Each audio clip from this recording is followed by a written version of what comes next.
అంటే నేను మీటింగ్ సందర్భంలో అందరూ అనిరుద్ధ్ రెడ్డి మాట్లాడతాడు కాంట్రవర్షియల్ స్టేట్మెంట్ అంటే నేను ఏమన్నానంటే మంత్రులు ఉంటారు ఎవరైనా కానీ మంత్రి ఎందుకు కావాలి వాళ్ళ మంత్రి అయితే వాళ్ళ ఏరియా అభివృద్ధి జరుగుతుంది అని చెప్పేసి మేమేమంటే ఎమ్మెల్యేలు అయినాకనే కదా మంత్రులు అయ్యేది కాబట్టి మంత్రులకు ఎక్కువ నిధులు కాదు ఎమ్మెల్యేలకు కూడా నిధులు ఇవ్వాలని చెప్పి అడుగుతున్నాము. ప్రతి ఎమ్మెల్యే కాన్స్టిట్యున్సీకి ఎన్ఎం శ్రీనివాసరెడ్డి గారు చెప్పినట్టు 25 కోట్లు కలెక్టర్ పీడీ అకౌంట్ ఉంటే మేము ఏ గ్రామాన్ని పోయినా కానీ డ్రైనేజ్ కానీ రోడ్లు కానీ చేసుకునేదానికి ఉంటుంది అని చెప్పడం జరిగింది.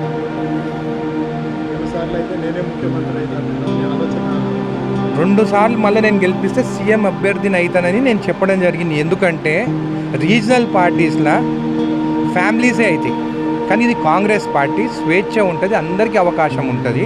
అందుకే జడ్చల నియోజకవర్గం ఇప్పుడు మీరు చూడండి కొడంగల్ ఎంత బాగా డెవలప్ అవుతుంది. వాళ్ళు రేవంత్ రెడ్డి గారిని గెలిపించుకోవడానికి ఎంత మంచి డెవలప్ అవుతుంది. అట్లనే ఇంకా 2 సార్లు ఇప్పుడు నేను ఫస్ట్ టైం ఎమ్మెల్యేని ఇంకా 2 సార్లు గెలిపిస్తే ఇది కాంగ్రెస్ పార్టీ ఎవరికైనా ఛాన్స్ ఉంటుంది. మా ఫిషరీస్ చైర్మన్ ఉండే అప్పుడు అందరూ ఉంటే బీసీ కానీ ఎస్సీ కానీ ఎస్టీ కానీ ఎవరైనా కానీ మంచి అభివృద్ధి 2 సార్లు 3 సార్లు గెలిస్తే కాంగ్రెస్ పార్టీలో అవకాశం ఉంటుంది.